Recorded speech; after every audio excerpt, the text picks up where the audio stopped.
Bonjour à tous et bienvenue dans Nouvel Angle, je suis Laetitia Rodriguez. Avant d'entrer dans le vif du sujet, parlons d'abord du confinement de l'Angleterre, qui a commencé le week-end dernier en raison de la mutation du coronavirus. Samedi dernier, le Premier ministre Boris Johnson a imposé un confinement complet de Londres et de certaines régions du sud-est de l'Angleterre. Depuis lors, plus de 40 pays ont interdit d'entrer les Britanniques sur leur territoire. Nous savons que le coronavirus est un virus à ARN qui mute. Pourquoi cette mutation attire-t-elle autant l'attention des gens?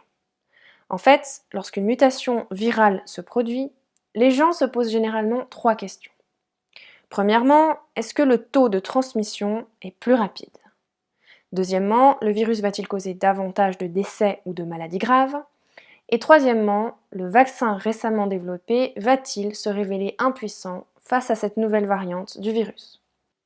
Ce qui est le plus préoccupant avec cette mutation, c'est que cette nouvelle forme de virus se propage à un rythme nettement plus élevé. On a prédit que cette nouvelle variante pourrait avoir une transmission accrue de 70% par rapport au virus original.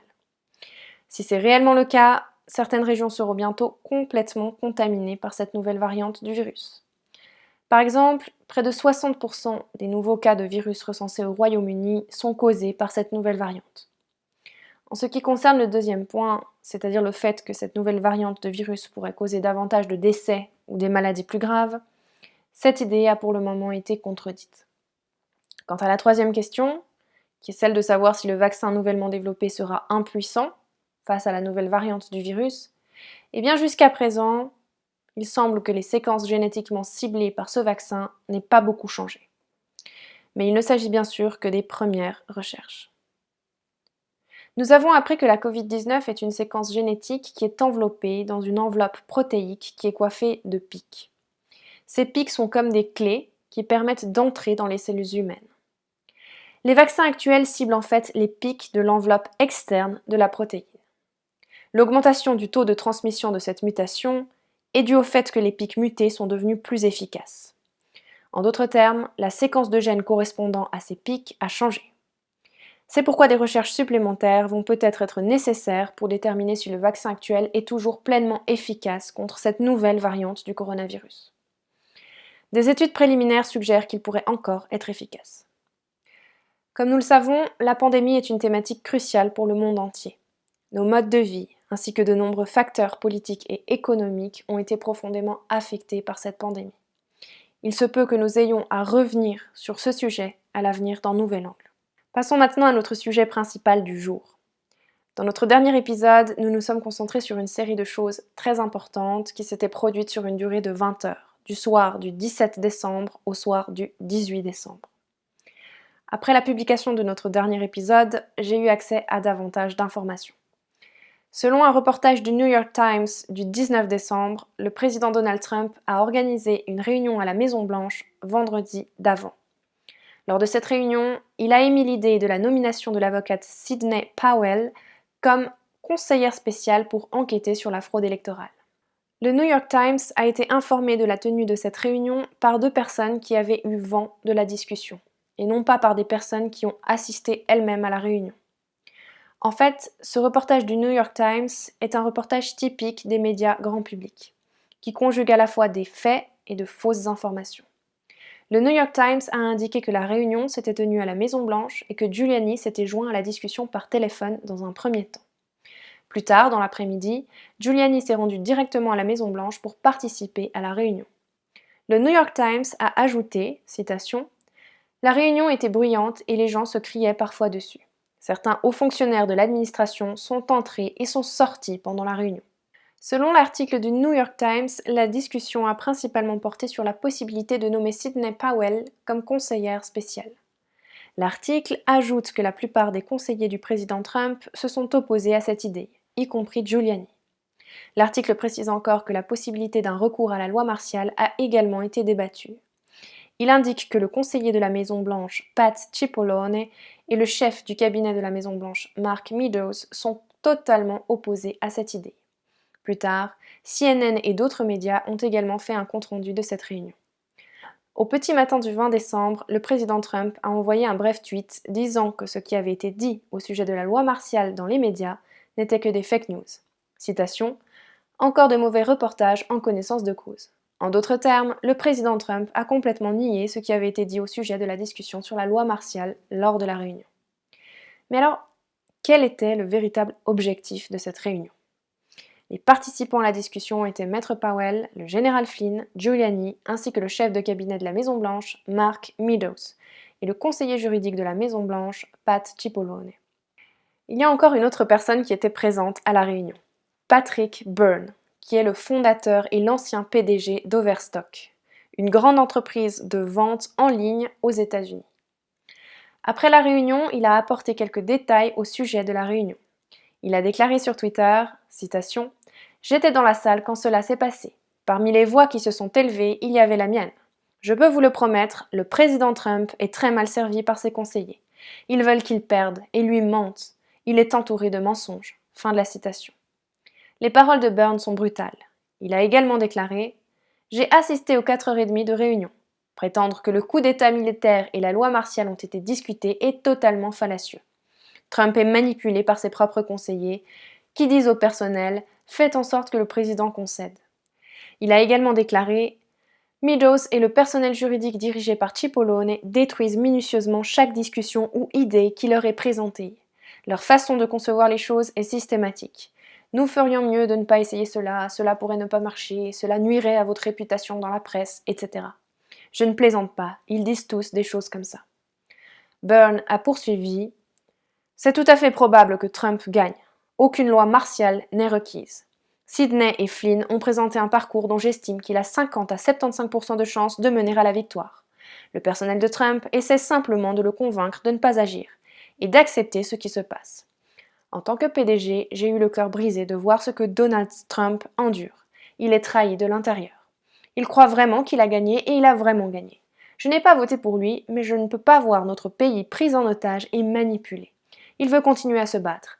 Il se plie en quatre pour trouver des raisons de lui dire que ce qu'il souhaite faire est impossible. Il doit tous les virer ou il perdra. » Fin de la citation. Grâce à la série de tweets de Byrne, vous pouvez probablement vous faire une idée très précise de ce qui s'est passé au cours de cette réunion. En ce qui concerne les reportages des grands médias, il y a une chose qui est avérée. C'est que la discussion sur le fait de faire de Powell une conseillère spéciale a effectivement eu lieu. Or, beaucoup d'autres détails rapportés par les médias sont en réalité erronés. En vous basant sur les différents tweets de Byrne, vous pouvez clairement voir que Trump est entouré d'un groupe de politiciens traditionnels qui n'ont pratiquement aucun désir de lutter contre la fraude électorale. En fait, ils tentent de forcer Trump à céder. La raison pour laquelle ils font cela est très simple. Ce sont des politiciens professionnels. Ils ne veulent pas que leur réputation soit ruinée dans le processus, ce qui ferait qu'ils ne pourraient pas trouver de travail à l'avenir. Ils ne veulent pas être pris au milieu du conflit. Certains détails mentionnés par CNN sont probablement vrais. Selon CNN, citation, « Bien que la campagne se soit autrefois éloignée de Powell, Trump a exhorté d'autres personnes à se battre comme elle l'a fait. » Fin de la citation. Le président Trump pense très certainement que quelqu'un comme Powell pourrait être capable d'aller jusqu'au bout de l'enquête sur la fraude électorale, si elle peut agir en sa qualité de conseillère spéciale.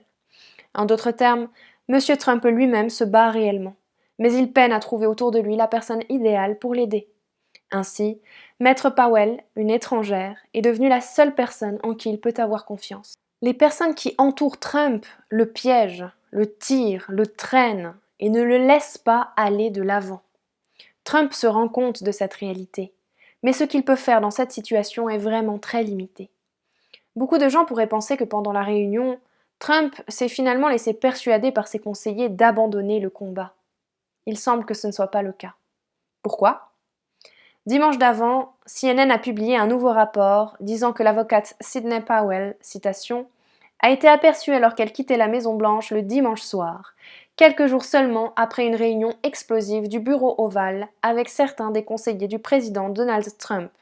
Elle a été repérée par CNN alors qu'elle quittait la Maison-Blanche peu avant 21h. Fin de la citation. C'est une situation très intéressante. La réunion du 18 décembre n'a pas permis de parvenir à un consensus, mais Trump n'a pas vraiment abandonné. Grâce à cette réunion, il a clairement pu distinguer ceux qui ont baissé les bras de ceux qui ont décidé de se battre à ses côtés jusqu'à la fin. C'est peut-être pour cette raison qu'il a voulu inviter Powell à revenir le voir seul, pour discuter des options à venir. En fait, la pression qui pèse sur les épaules des personnes comme Powell est énorme. CNN a rapporté ceci, citation. Peu après la réunion de vendredi, le personnel de Trump a reçu une note de l'équipe juridique de la campagne lui demandant de conserver tous les documents relatifs à Dominion Voting Systems et à Powell, en prévision d'une éventuelle attaque de la société Dominions contre l'avocate Powell. Fin de la citation.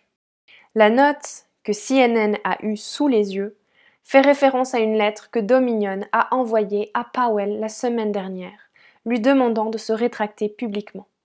Comme nous l'avions déjà dit auparavant, Giuliani, Ellis et Powell se mettent dans une position très risquée lorsqu'ils se lèvent et accusent directement ces grandes entreprises de fraude électorale. Il ne faut pas oublier que ces sociétés sont très riches. Lorsque vous osez faire de telles allégations, il est très probable que ces entreprises décident de vous poursuivre en justice. Le 20 décembre, un tweet de l'avocat Lin Wood nous a montré que ces poursuites allaient effectivement avoir lieu. Lin Wood a écrit sur Twitter: Connaissant mon expérience et mes antécédents en matière de diffamation, Sydney m'a demandé de la représenter et de répondre à la menace que représente Smartmatic. Comme tout ce que Sydney dit sur la fraude électorale est documenté et basé sur la vérité, ma réponse à Smartmatic a été simple et directe. Dans sa lettre à Smartmatic, Lin Wood a écrit, citation, « Je représente Sidney Powell. J'ai examiné attentivement votre lettre du 15 décembre 2020. Je ne suis pas impressionné. Madame Powell ne se rétractera pas. Vous n'avez qu'à faire votre procès. » Fin de la citation. C'est une lettre à la fois concise et décisive.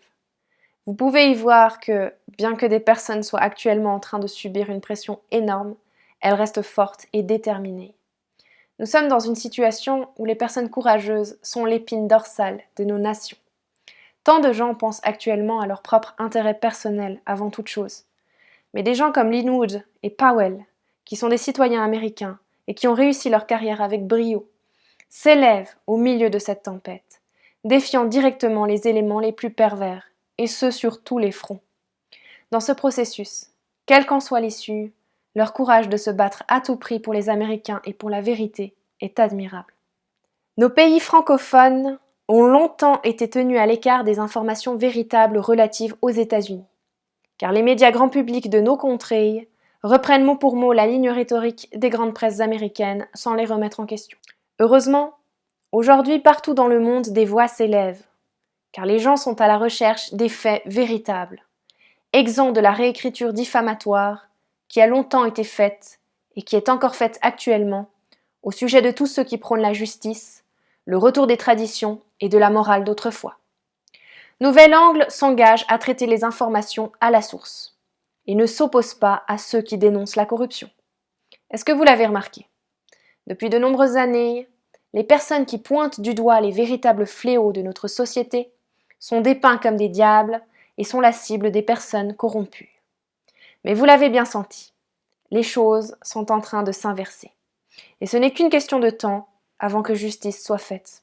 C'est tout pour aujourd'hui. Merci à tous pour votre soutien et pour vos retours que je lis avec grand intérêt. Si vous avez apprécié ces informations, n'hésitez pas à vous abonner à la chaîne pour me soutenir et à partager ces informations autour de vous. Merci d'avoir suivi Nouvel Angle et à bientôt.